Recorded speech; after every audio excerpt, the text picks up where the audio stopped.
Lautitia kórus család 1959-ben alakult meg Kisné Vezér Katalin vezetésével, akkor még Bányai Júli Általános Iskola kórusa néven. Én magam is ennek a kórusnak voltam a tagja, aztán 2006-ban vettem át a kórusok irányítását, és akkor 2008-ban, 2 évvel később vettük fel a Lautitia nevet. Azért esett a választás erre a névre, mert úgy gondoljuk, hogy ez sugározza leginkább azt a fajta elvet, eszmét, amit egyébként a mindennapokban is vallunk, hiszen a Lautitia szó ragyogást jelent, és igyekszünk a munkánkat és a dolgunkat úgy végezni, hogy ez a ragyogás a mindennapokban megjelenjen, a színpadon meg főleg. A Lautitia kórus család 3 kórusból áll immár, a Lautitia gyermekkarból, a Lautitia ifjúsági vegyeskarból, és 1 évvel ezelőtt alapítottuk meg a legidősebbekből a Lautitia vegyeskart. A 3 együttes az elmúlt 10 év során, amióta én irányítom, 9 nemzetközi első helyet, 5 nemzetközi második helyet, 3 harmadik helyet szerzett. Büszkélkedhetünk az országos Kodály kórus verseny nagy díjával, több nemzetközi verseny nagy díjával.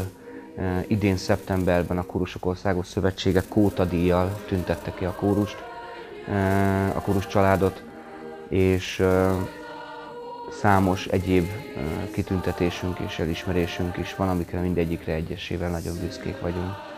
Mégis azt gondolom, hogy a legnagyobb dicséret és a legnagyobb eredmény a kórusaink számára az, hogy már közel 200-an dolgozunk együtt a hét minden napján, és próbálunk meg egymásnak, magunknak örömet szerezni azzal, hogy alkotunk minden egyes próba alkalmával.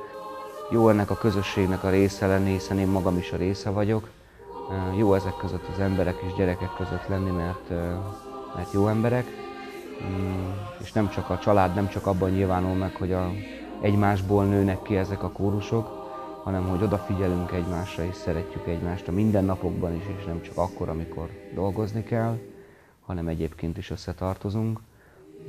Úgyhogy talán a legfontosabb üzenete az, hogy igyekszünk mindig magas színvonalon alkotni, mert ez belső igényünk is, igyekszünk egymást szeretni és megbecsülni, és igyekszünk a mindennapokban is valami olyat nyújtani a minket körülvevőknek, a közönségnek, azoknak, akik szeretnek bennünket, amivel egy pici boldogságot, vagy egy pici többletet tudunk csempészni az életükbe, a miénkből.